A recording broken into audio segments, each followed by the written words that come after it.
Imagine a toxic thought pops into your head. It's that familiar, nagging voice saying, "You're not good enough," or, "This is definitely going to fail." Before you even know it, that one thought starts to spiral. Your mood tanks, a restless energy buzzes through you, and you feel totally powerless against the tide of your own mind. But what if you could stop that thought the second it appears? What if you could kill it before it ever takes root and poisons your peace? The ancient Stoics, the original masters of mental toughness, had a 2,000-year-old mindset for doing exactly that. It isn't about fighting your thoughts or forcing yourself to be positive. It's about creating instant distance and taking your power back. And by the end of this, you'll know exactly how to use it. For centuries, the great Stoic philosophers, guys like the Roman Emperor Marcus Aurelius and the freed slave Epictetus, wrestled with the same problem we do: how do you keep your cool in a world full of chaos? How do you master a mind that seems dead set on working against you? They understood that our inner world, the way we interpret things, is where our strength or our suffering is born. As Marcus Aurelius wrote, "You have power over your mind, not outside events. Realize this, and you will find strength." This one idea is the bedrock for building an unbreakable inner fortress. But the Stoics didn't just talk about it, they developed a practical, battle-tested toolkit to make it happen. A key part of that toolkit involves a practice that modern psychology calls cognitive defusion. Now, the name sounds complicated, but the practice is incredibly simple. It's a way to create space between you and your thoughts, to stop being tangled up in your negativity and instead become a calm observer. It's the difference between being caught in a hurricane and watching it from a safe, sturdy shelter. Today, we're breaking down this ancient wisdom into a simple, three-step process you can use the moment a negative thought hits. This isn't some temporary fix. This is about fundamentally rewiring the relationship you have with your own mind. The first and most important step is to notice and name the thought. This sounds almost too simple, but it's the foundation for everything. Most of the time, we don't just have thoughts, we are our thoughts. When the thought, "I'm a failure," pops up, we don't see it as just a few words in our head. We feel it as a fundamental truth. Psychologists call this cognitive fusion. To break that fusion, you have to catch the thought and label it for what it is, just a thought. And the best way to do this is with a little linguistic trick. Instead of thinking, "I'm a failure," you consciously rephrase it. "I'm having the thought that I'm a failure." Feel the difference. That tiny shift in wording creates immediate space. "I am a failure" is an identity. "I'm having the thought that I am a failure" is an observation.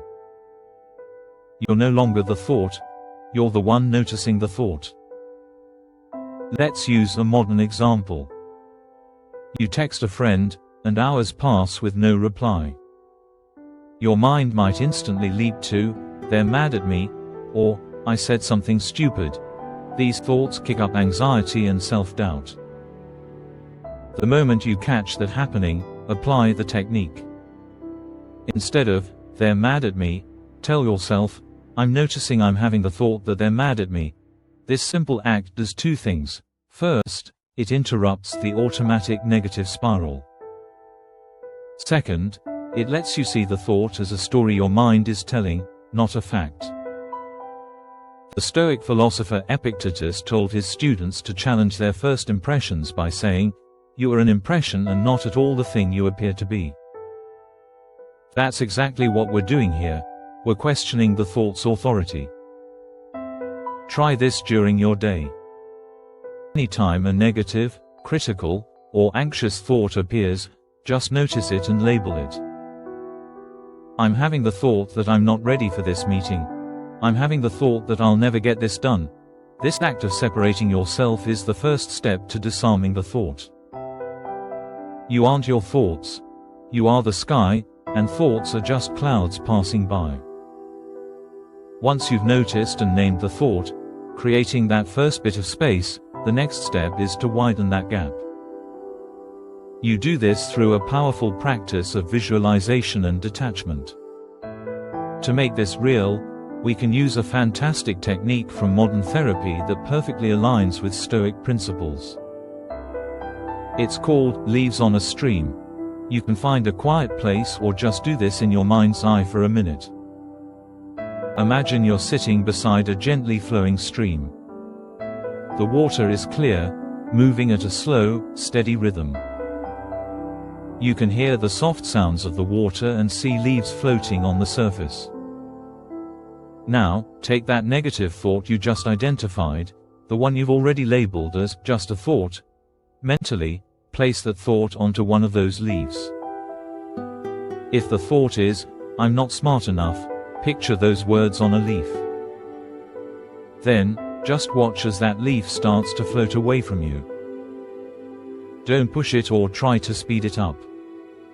Simply observe as the current carries it downstream. It gets smaller and smaller, until it eventually vanishes from sight. If the thought comes back, and it probably will, you just put it on another leaf and watch it float away again. No judgment, no frustration. The goal isn't to banish the thought forever, it's to practice the skill of non-attachment. You're training your mind to see that thoughts can come and go without you needing to grab onto them and get swept away. This technique is powerful because it changes your role from being a participant in the thought to being the audience. You're not the thought, you are the calm, stable presence on the riverbank, watching the contents of your mind float by. This is the heart of Stoic detachment. It's not about caring less, it's about not letting things outside your control, including your own random thoughts, mess with your inner peace. As the Stoic philosopher Seneca said, we often suffer more in imagination than in reality. Our minds spin catastrophic stories from a single negative thought. This exercise starves that thought of the attention it needs to survive. By watching it float away, you refuse to engage with it, and you strip it of its power. The final step is the one that truly kills the thought's power for good. After you've noticed, named, and detached, you must take a micro-action. This step is based on a principle that the Stoics knew intuitively and modern therapy calls behavioral activation. The idea is brilliantly simple. The best way to prove a negative thought wrong is to act in a way that contradicts it. A negative thought makes a claim about you, like, "I'm too lazy to get anything done," or "I'm too awkward to talk to anyone." These thoughts feed on inaction. When you believe them and stay frozen, you prove them right. The antidote is to take one tiny, almost laughably small action that defies the thought story. And micro is the key word here. You're not trying to solve the entire problem at once. You're just taking a 2-minute action to create a single piece of evidence that says the thought is wrong. Let's say the thought is, "My work is awful and I'll never finish this project." You've noticed it. You've watched it float down the stream. Now, you take a micro-action. You don't try to finish the whole project. You just open the document and write one sentence. Or you organize one folder. Or you simply reread the last paragraph you wrote.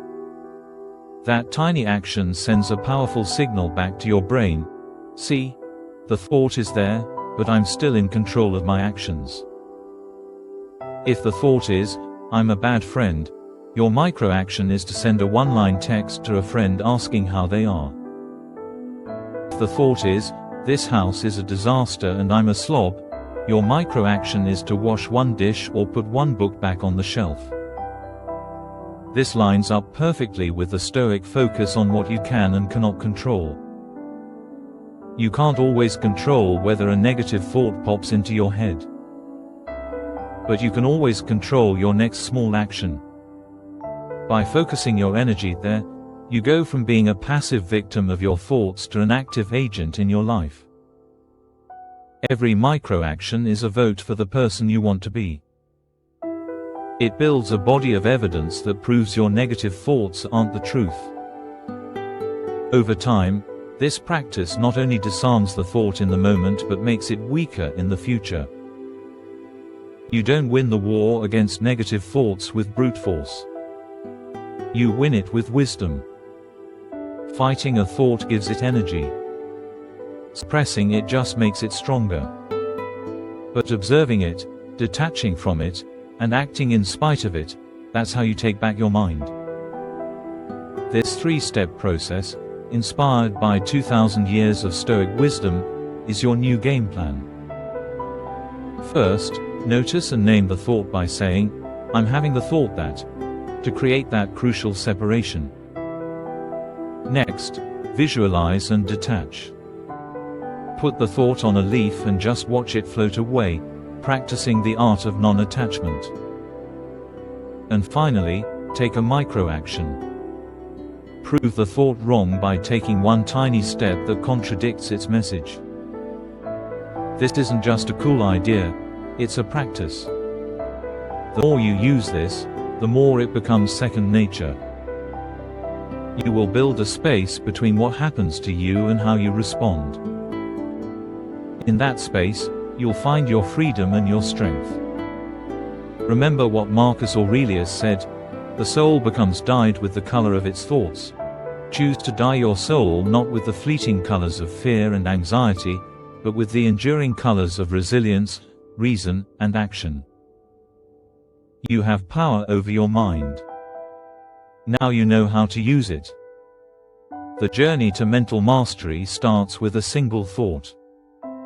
In the comments below, share one negative thought you're going to try this trick on. By writing it down, you're already taking the first step. Let's commit to this practice together. And if you found this guide valuable, subscribe for more ancient wisdom for modern life, and join a community that's all about building a resilient mind.